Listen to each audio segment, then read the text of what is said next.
ဒီက CI နဲ့ပြန်ပြီးဖြစ်ကန်ကလွှဲလို့ပြန်ပြီးဖြစ်ကျွန်တော်တို့မှာကလမ်းကပိုက်ဆိုးရတယ်ဆိုတော့ပြန်ရမှာကခက်ခဲတယ်ပွေးစားတွေနဲ့ပြန်ရတယ်ဆိုတော့ဟိုရိုးအကျော်တွေမှာစိုက်တဲ့နဲ့ပြီးတော့ဖန်ခံထိတာရဲ့စိတ်မှုထမ်းပြီးထားရတာလေဆိုတော့ကျွန်တော်လူ210ရှိပါတယ်ကျွန်တော်ဖန်ခံထိတာရခိုင်တတ်ပေါ့ဒါကအမျိုးသမီးကဟို4ယောက်ပဲပါပါတယ်ဆရာကျန်တဲ့ကအကုန်လုံးကရခိုင်ယောက်ျားလေးပါအသက်အရွယ်က32လေးပါပါတာကဆို90နဲ့တနည်း4ယောက်ပါတယ်ဆရာအထောက်ထားမရှိတဲ့လူဟို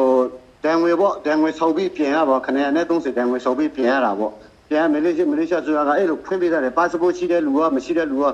ပြန်လို့ရတယ်ဆိုပြီးတော့မလေးရှားဆိုတာကဖွင့်ပေးထားတာရှိပါတယ်ဖွင့်ပေးထားတဲ့ရှိမှာဒီလိုပေါ့မတော်တဲ့မလောတဲ့လူတွေကိုအေဂျင့်တွေနဲ့ပေါ်ပြီးတော့ဟိုမလေးရှား immigration မှာလက်ပွေနှိုက်တယ်မြန်မာတန်ယုံမှာ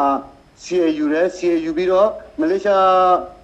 လာဝကမှာဟို immigration မှာလက်ပွေနှိုက်တယ်လက်ပွေနှိုက်တာနဲ့ဒီသူတို့ဒီမလေးရှားနိုင်ငံကလေယာဉ်နဲ့ပြန်ကြတာပေါ့ကောက်ထော်တဲ့စရင်အရဆိုရင်210ရှိပါတယ်ကျွန်တော်အဖက်ခံထိတာ